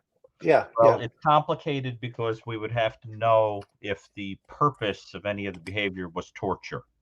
If the asphyxiation, for example, was to protract then you would be at an 18 for not extremely protracted torture like you see in stranglers and people like that.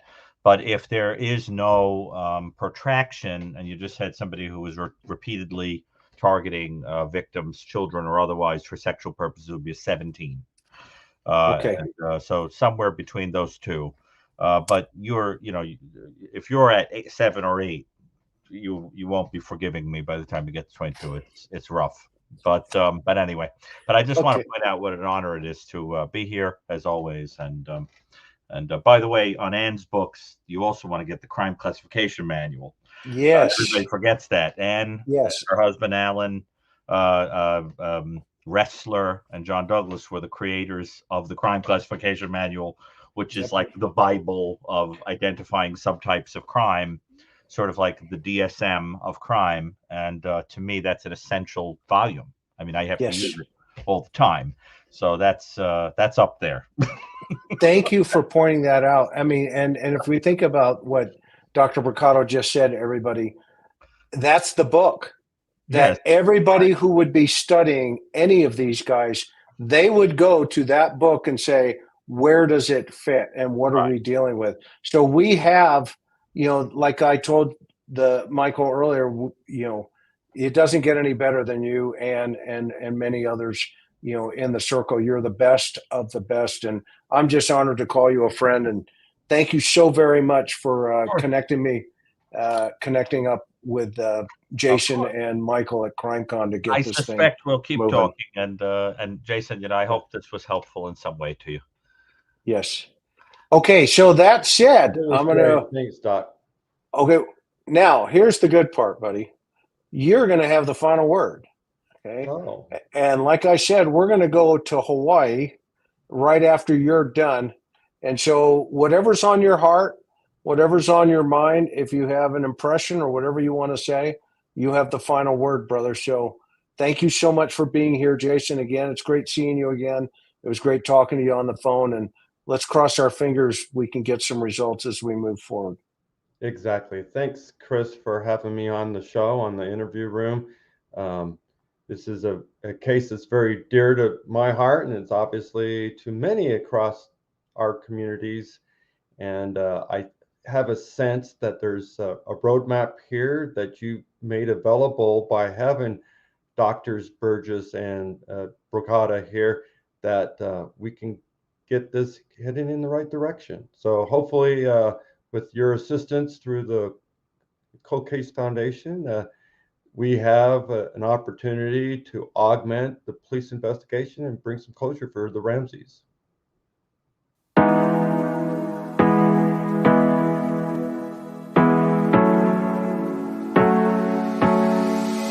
Hard working every day, I'm stressed out 24/7, babe. No timeouts, wish we could fly away. You and I go to our favorite place. Oh yeah, make special memories together. I'll be your company now and forever. I say we fly away. You and me go to our favorite place. Feeling the sun on my face in Hawaii. With you, Hawaii. With you, Hawaii. With you, Hawaii. I need a summer breeze, some fresh air to put my mind at ease. No cares. You wanna come with me? Me and you go to our favorite tree. Are you ready now? We jump on a plane now. We're taking away. Yeah, we're taking away. Don't hesitate now. We're taking away. Yeah, we're taking away. We'll never come down.